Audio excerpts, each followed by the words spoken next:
Once upon a time, I had it all. The big office, the big salary, and the big title. Like he said, I was the only female senior vice president, creative director at one of the largest ad agencies in LA, writing and supervising gazillion-dollar commercials for brands like Honda and Acura. I was sort of like Don Draper, but without the suits, without the cigarettes, and without the martinis. It was the kind of job I dreamed about in my 20s, but by my 40s, it looked a lot better than it felt. The higher I got up the corporate ladder, the more pressure, the more politics, and the less it felt like me. My true self was silently screaming to get out. Well, at 50, I unexpectedly got my chance. I was laid off, more like a political espionage situation, but I was laid off and lost my big fat execuwoman job. Part of me was elated. I would finally get to write and paint things to touch people's heart. But most of me was terrified. I had a huge amount of financial responsibility on my shoulders. A little boy at home, a big mortgage, struggling parents who depended on me financially, and my beloved soulmate husband who is an entrepreneur. In case you didn't know, that's French for no health plan. Yeah. So, as you might expect, I spent a lot of time crying in my backyard. One particular day, I was sobbing to the trees, to the flowers, to my dog Lucky, and I looked up and I said a prayer to the universe. Am I too old to reinvent myself? Please give me a sign. I went for a walk around the neighborhood, and I came home and found a sign all right. I just didn't understand what it meant. There in my own backyard in Westwood were hundreds of red dragonflies. I didn't even know dragonflies came in red, or that they traveled in mass to places with no water. But there they were, with their Chinese red bodies and rainbow prism wings, whirling and swirling over our outdoor umbrella like a dragonfly ballet. I was mesmerized, especially since they stayed for 4 hours the first day and came back for 3 more days. Well, at that point, I did what anyone would do. I started Googling dragonflies like crazy. And you know what I discovered? Dragonflies spend most of their lives stuck in the muck at the bottom of the pond, up to 4 years. It looks like the most boring life on earth. They're just these creepy, crawly, black, nondescript bugs, eating and crawling.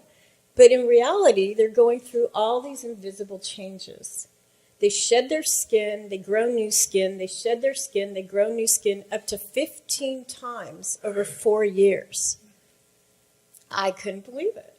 Then, one seemingly random day, the dragonfly crawls out of the pond, takes its first breath of fresh air, and there in the sunlight, its glorious wings unfold. It turns out the whole time they were stuck in the muck, they were growing their wings. And then it hit me. I'm a dragonfly, and maybe you are too. Those dragonflies were coming to tell me that it's never too late to soar. They don't even start flying for 4 years. Well, that gave me a lot of hope and inspiration, and honestly, I would have been happy right there and then. But that was just the beginning. Everywhere I went, I started seeing red dragonflies. I'm not kidding. On Hollywood Boulevard, on Sunset Boulevard, on the 10 freeway, on the 405, on the 110. One day, I was going to the dentist in Beverly Hills, and right there on Beverly Drive was a big, fat, red dragonfly. What was it doing? Going to Nate Now's for some chicken soup? It was unbelievable. But the dragonfly coup de grace was when my husband and I were in Ojai, walking across the golf course to get lunch, and there under a mighty oak tree was another swarm of red dragonflies. Well, I finally figured out why they were coming for me. I know this sounds strange, but I believe those dragonflies knew I had a background in branding, and they wanted me to get their story out into the world. You laugh, but think about it. Their competition, butterflies, they're known for transformation. Ladybugs, good luck. What about the dragonfly? Nobody knew about their muck to magic story. So that's what I'm doing now.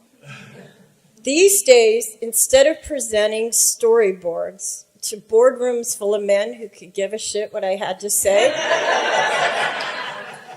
I'm sharing my art, my heart, and dragonflying lessons with rooms full of women. I'm on a mission to uplift and inspire others to rise up from their muck and into their magic. I have a blog, videos, and I'm working on a book called From Muck to Magic. Because when I was knocked down, it was those dragonflies that lifted me up with their light and their magic. And now I'm committed to paying their magic forward.